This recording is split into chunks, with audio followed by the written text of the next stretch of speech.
Hey guys, welcome back. Today we are in a Superliner II roomette, so let's take a tour.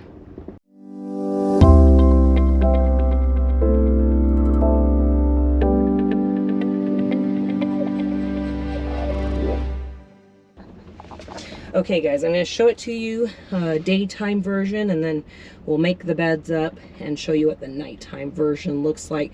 So you're going to start out with this is how you would ride during the day. So the seats are facing each other, just like all the other rooms. Seats in the Viewliner, or in the Superliner II, are a little bit wider. They're actually 28 inches, so a little bit wider than in the Superliner I. Here, you're going to find at this seat the push to call button for your attendant. So you push this and it rings a little bell, lights up a bell outside your door, kind of like you would on a plane, and your attendant knows which room has called them, and they come and take care of anything that you need. And then here are your light switches for overhead, night light, or all the way off. Now this says music control, but this is actually to control the sound overhead. So any announcements that they make, you're going to control those here. We like it all the way off because we feel like the hallway one is loud enough that we can always hear it in here in the room. But if you feel like you need that turned up, then obviously you adjust it so that you can hear it. And then you also have a reading light on this side, which you can actually adjust up, down, or to the side a little bit, and just press on with that white button. And then you each have your window here that you can look out of. Right now we are riding through New Mexico, just left Albuquerque on our way to Gallup, and right here is the other side. So here's what you notice there wasn't an outlet on the other side, so there's only one in the room. That's the same thing with the Superliner I as well. So you only have this one. So we tend to bring a little cube with us where you can do 2 or 4 different USB items. And then this one here is going to adjust your temperature. Now, keep in mind that this isn't going to be a drastic change in temperature in your room. So when you make it cooler, like we have it as cold as it goes, it's not like it's going to be freezing. You're not going to turn into an ice block in your room. Same thing if you go warmer, it's not like, you know, you turned on the fireplace or something in your room. So just know it's going to make a little bit of a difference, not an enormous difference in your room. On the Superliner II, and then you've got your night reading light here as well. So that's that. Over here is kind of your closet area, so you could hang some things right here, and then if you wanted to strap those things in to keep them from swaying as you're moving in the train, you could do that. Rob stores his big bag right here that we keep with us, with his electronics and all that fun stuff. And then there's also a little bit of storage right here between the seat and the closet area, and there's also storage in here. So there's lots of places to put things, I think. That's actually my toiletry bag I keep down there. You can actually keep more stuff down there if you want. There's also storage underneath the seats. You can see a black bag here, and then Rob's sneakers, and underneath here I keep my backpack. So we've got lots of storage in here, and as I mentioned before, you can also put something there, but you don't want to block these steps if you're storing something there, because it's actually going to impede the person that's above from coming down. We just do this during the day when nobody's using the top bunk. And then right here in the center, you've got this nice table. Pull that out. You could use that for working, reading, playing games, and also if you would like to have your meal in your room. So lots of really good space here in the room, and you do have quite a bit of privacy. If you look here, you'll see this curtain panel, and then you'll see this curtain panel. There's also actually a mirror here if you want to kind of get cleaned up a little bit before you leave the room. So you'll have here, and then this is actually a big window that goes out to the hallway, and it's secured by Velcro, so it's nice because it's not going to open up on you. Same thing with this one. This is actually the door, and it's going to open up, and now it has this flip lock here. Now note that on the Superliner II, Superliner II, they do not have the hooks outside to do the locks. I have seen a couple people use duct tape just to keep the door from opening while they're gone, but they don't have the hooks that you see in the Superliner ones to put a padlock to secure the door. So just keep that in mind, that there's not a way to secure it from the outside if you leave your room. And again, the Velcro secures this area here as well. So I'm going to make this up into the beds, and then I'm going to show it to you, and Rob's going to give you a tour, of course, as always, of his penthouse. All right, so I'm going to go up and show you what it's like to get up in the upper bunk.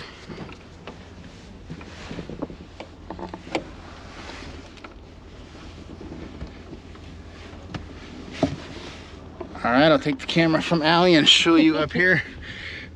So the thing about this upper bunk is it's a little bit narrower than the bottom bunk. The bottom bunk is 28 inches wide, and up here on the upper bunk it's 23 inches wide. So yeah, you actually have 5 inches less of headspace. And then the other thing about it is that it's 22 inches tall. So again, you can't really sit up because you're just going to hit your head. So you do have to get angled in the right way. Now, one other thing that I want to mention is between this and a bedroom,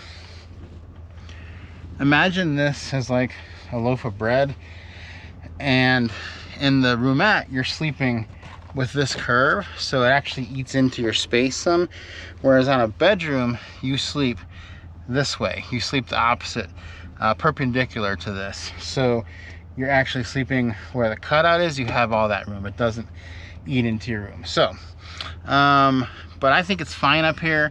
As long as you can fit up here, you're good. One thing that you'll notice is there are no windows up here, unlike a Viewliner roomette, which has windows. So if you like it dark, you're gonna love it up here. If you want to see out, you're gonna probably wish you had a Viewliner. And then this air conditioning vent is angled right on you. So I love that because I like being cold. It is definitely cooler up here than on the lower bunk, and that is going right on you. And actually kind of your bunk blocks the airflow to the bottom level just a little bit. So you will definitely be warmer on the bottom bunk. And then over here you've got a couple of racks for towels. You have a hook here, which I'm hanging just a snack bag in, and then you have a big netting bag back here that you can also put snacks in, and then you have a little pouch here for I put my glasses and my phone in there at night. So I think this is a pretty good accommodation. It is, you know, pretty easy to sleep in, and the train just kind of rocks you to sleep at night. I really like it, and I know that Allie wouldn't like to sleep up here. So if one of you is claustrophobic, or you know, just maybe gets motion sick like that, you're not going to want to be up here. So kind of decide who's going to be up here. And then the other thing that you need to know is there are these hooks here. You do need to latch those in, and there's 2 of them.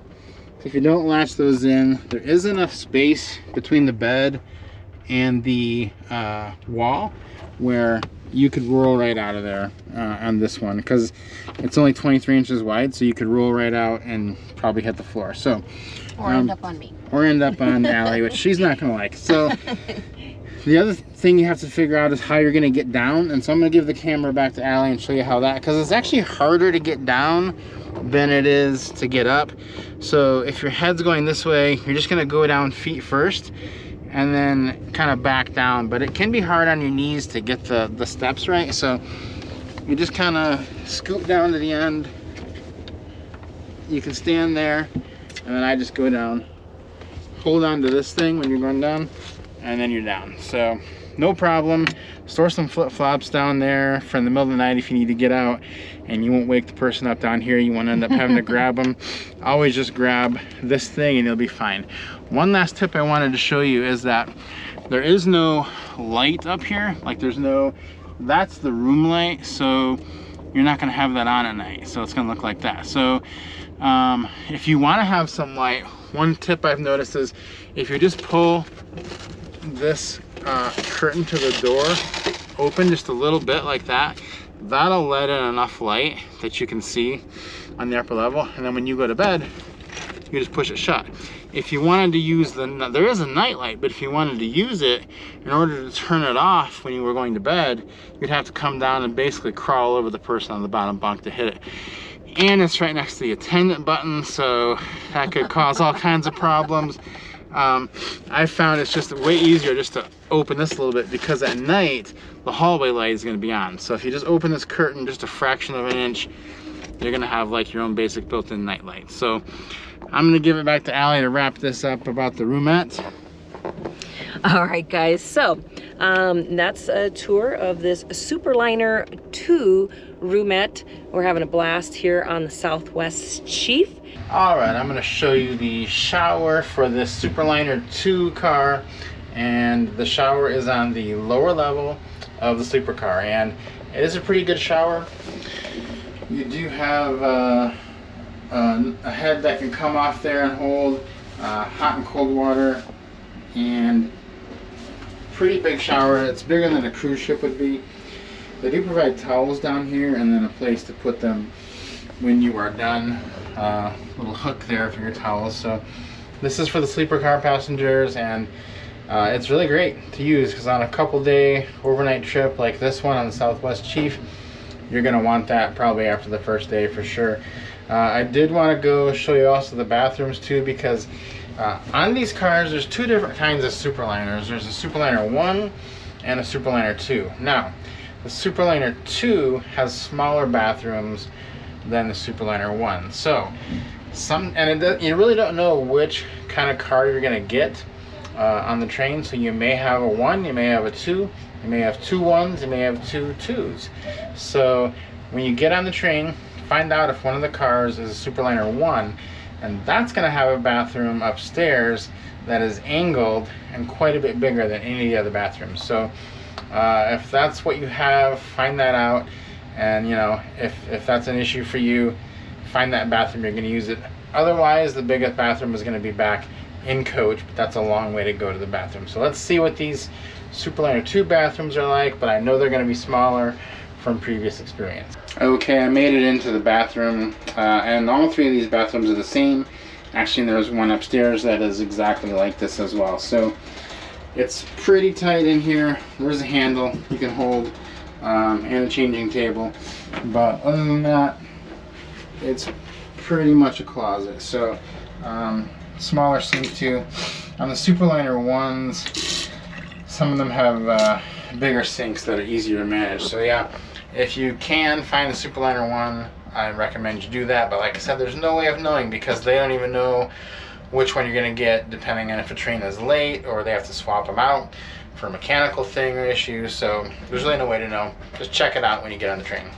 We hope you guys will subscribe to the channel, give us a like on this video, and we'll see you guys real soon.